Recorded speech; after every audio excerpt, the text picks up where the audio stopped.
2.2b, normal calculations. So we are going to calculate the area under the curve, which is the probability of a normal distribution. And then we'll be given a probability and be asked for the value above or below the mean. So let's talk about standard normal calculations. So for a standard normal distribution, we have a mean of 0 and standard deviation of 1. So we notate it like this, n, and then we write whatever our mean is and whatever our standard deviation is.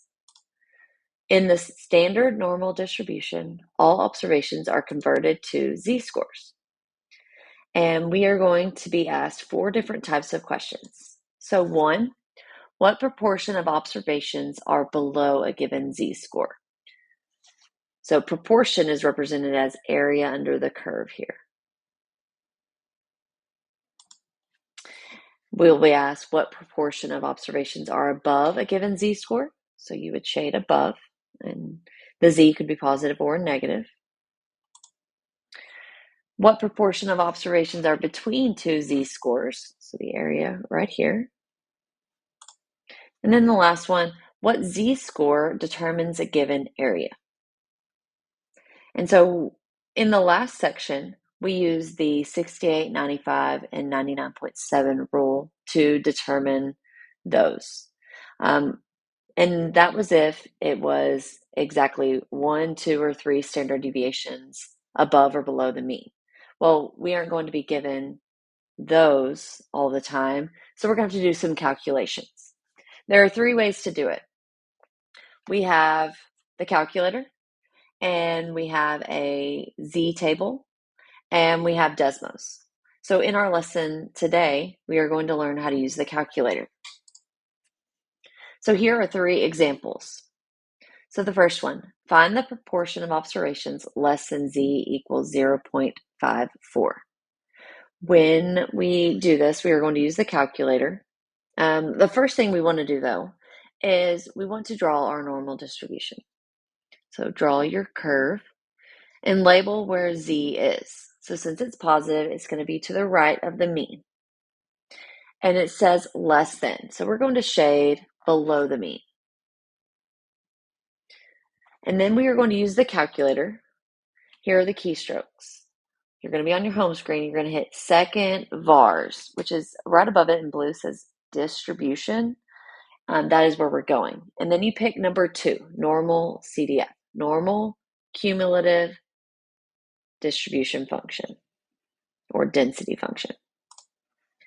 And it's going to give you a screen that you're going to fill in. So lower is, this is negative 1 E99. That is just representing negative infinity. It goes out here. So you just choose a really small number. So if nothing is there, you would put like negative 1,000 or something like that. If this is already in there, it's scientific notation, and this is just fine. This just means that you have 0.0 and then like you go 99 spaces and you put a 1 there. So it's really, really small number. So you could also put negative 1. I guess you wouldn't put a decimal, sorry.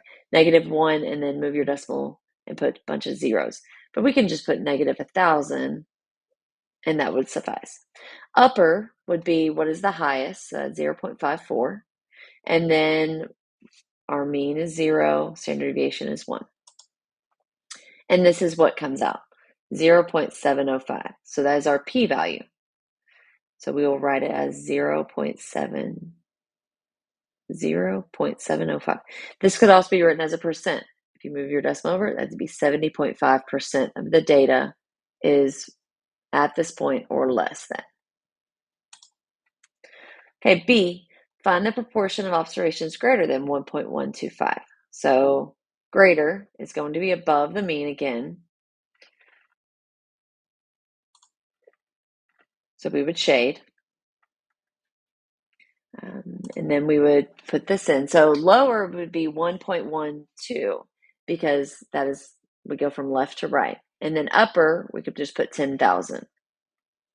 And then mean, standard deviation.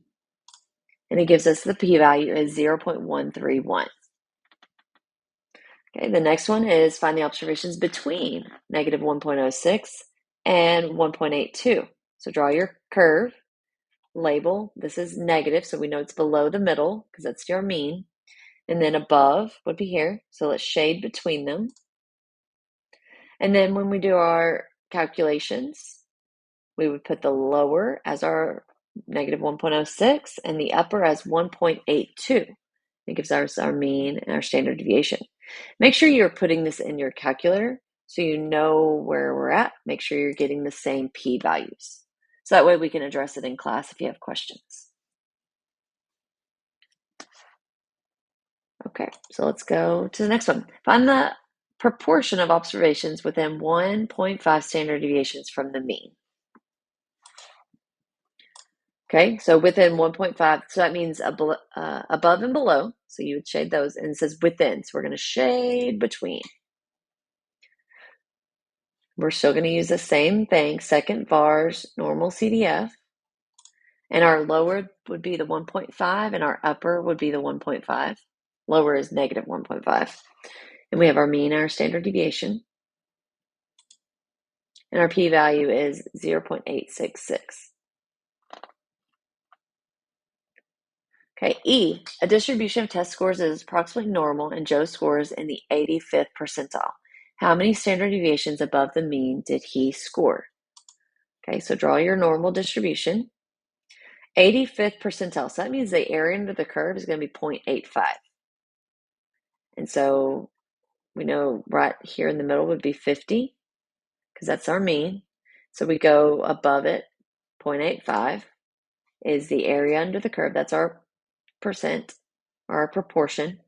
We want to find what the z-score is right here. So we normally do normal CDF. So we are going to do the inverse norm. So we're saying z equals question mark. That's what we're finding. So every time you do the opposite, like we always add and then the inverse is subtract. Multiply, the inverse is divide. Squared, the inverse is square root. Well, the inverse for normal CDF is inverse norm. So you do the same thing, second vars, but because we're finding the z, we're going to do inverse norm. So we put in what the area is. The area is our proportion, the 0.85. Put in our mean and our standard deviation. It says tell, is it to the left, center, or right? Well, it's to the left because we're finding area to the left of the z. Push enter. And we get 1.036, and that means that our z-score is 1.036, or we could say 1.036 standard deviations above the mean.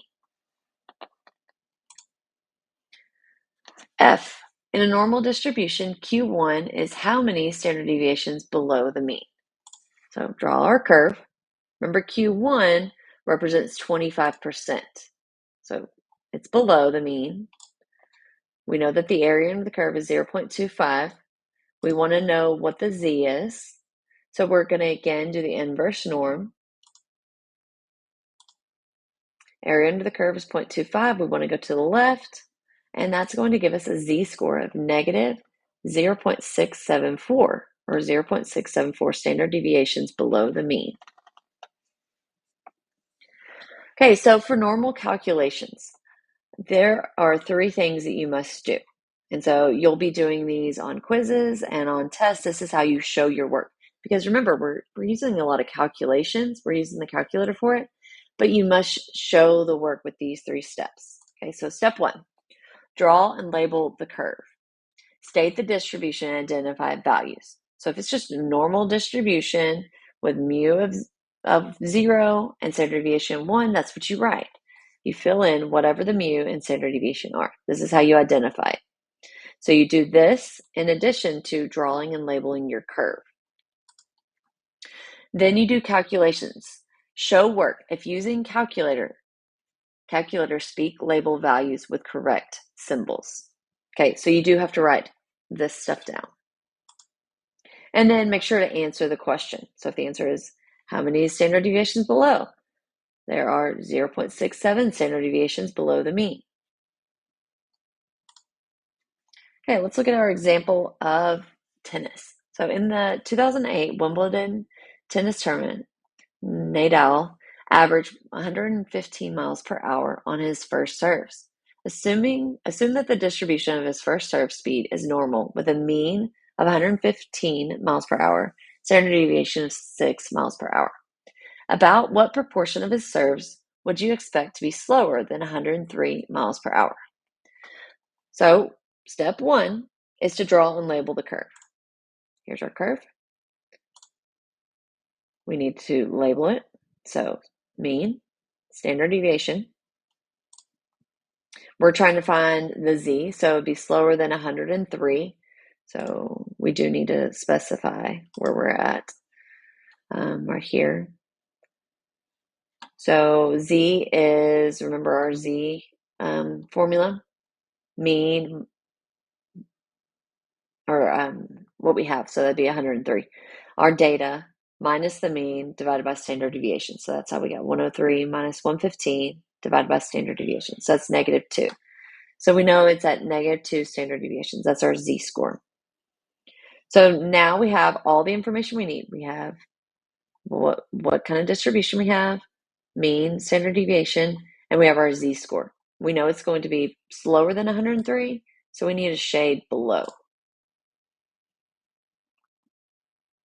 So we're going to use the calculator, normal CDF. Our lower is basically -infinity, so we would use this. Our upper is -2, and our mean is 0, standard deviation is 1. So our p-value is 0.023. So we need to answer the question. It says, what proportion of his first serves would you expect to be slower than 103? About 0.023 of Nadal's first serves are slower than 103 miles per hour. So that's how we will answer the question. So everything you see here is required to write down to show your work.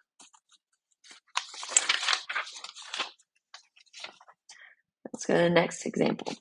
Okay, so B says, about what proportion of his first serves would you expect to exceed 120 miles per hour? Okay, so draw your curve. Write down what the mean and standard deviation are. We need to find the z-score of the 120. So our data minus our mean, so 120 minus 115 over our standard deviation, 0.83.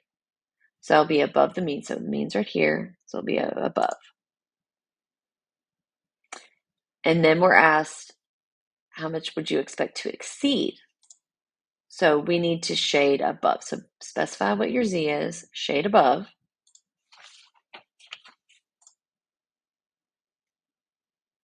And then we're going to use our normal CDF. So our lower is this z-score, 0.833. Our upper is 10,000, just a big number. And then mean standard deviation. So our p is 0.202. So about 0.202 of Nadal's first serves are faster than 120 miles per hour.